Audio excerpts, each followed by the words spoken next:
నెల్లూరు జిల్లాలో యూరియా కొరతతో రైతులు ఎదుర్కొంటున్న ఇబ్బందులపై వైసీపీ నేతలు జిల్లా వ్యవసాయ అధికారి కార్యాలయంలో వినతిపత్రం అందజేశారు. ఈ కార్యక్రమంలో మాజీ మంత్రి కాకాని గోవర్ధన్ రెడ్డి, నియోజకవర్గ నాయకులు, కార్యకర్తలు పాల్గొన్నారు. ఎడగారు పంటకు యూరియా కొరత తీవ్ర సమస్యగా మారిందని తెలిపారు. ఆన్లైన్ విధానంలో యూరియా పంపిణీ చేయడం వల్ల రైతులు తీవ్ర ఇబ్బందులు ఎదుర్కొంటున్నారని విమర్శించారు. వరి నాట్లు పూర్తయినా ఇప్పటికీ యూరియా కొరత తీరలేదని కాకాని గోవర్ధన్ ఆవేదన వ్యక్తం చేశారు. కూటమి నాయకత్వంలోని ప్రభుత్వం రైతుల పట్ల అమానుషంగా వ్యవహరిస్తుందని, మొదటి పంట సీజన్లోనే జిల్లాల్లో యూరియా కొనుగోలు కార్డుల విధానం తీసుకొచ్చారని కాకాని మండిపడ్డారు. ఎకరానికి 3 బస్తాలకే పరిమితం చేస్తూ రైతులపై ఆంక్షలు విధించారని విమర్శించారు.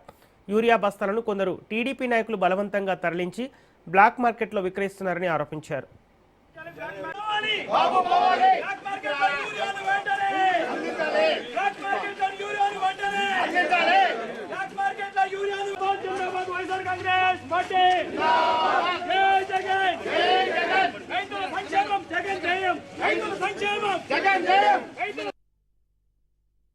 ఎడగారికి సంబంధించి సాగు ప్రారంభమైంది. వరి నాట్లు కూడా పూర్తయ్యాయి. వాటికి సంబంధించి యూరియా కొరత రైతులను తీవ్రంగా వేధిస్తుంది. చంద్రబాబు నాయుడు ప్రభుత్వం రైతుల పట్ల ఎందుకు అమానుషంగా వ్యవహరిస్తుందో, ఎందుకు కక్ష కడుతుందో, ఎందుకు వాళ్ళ మీద కక్ష సాధింపులకు పాల్పడుతుందో ఎవ్వరికి కూడా అర్థం కావడం లేదు. మొదటి పంట విషయంలోనే నెల్లూరు జిల్లాకు సంబంధించి యూరియాకి కార్డులు ఇచ్చారు. ఎకరాకు 3 బస్తాలు ఇస్తాము, అంతకన్నా ఎక్కువ మీరు వాడడానికి వీలు లేదు అని చెప్పి రైతులకి నిబంధనలు విధించడం జరిగింది, పరిమితులు విధించడం జరిగింది. ఆ 3 కట్టల విషయంలో కూడా మొదటి పంటలో తెలుగుదేశం పార్టీ నాయకులు బలవంతంగా తరలించుకు వెళ్లి బ్లాక్ మార్కెట్ లో అమ్ముకున్నటువంటి పరిస్థితి అయితే రైతుల పాపం 400-500 రూపాయలు వెచ్చించి రెట్టింపు రేట్లకి యూరియాను కొనుగోలు చేయాల్సినటువంటి దౌర్భాగ్యమైనటువంటి పరిస్థితులు ఈ కూటమి పాలనలో జరుగుతున్నాయి. సామెత ఉంది,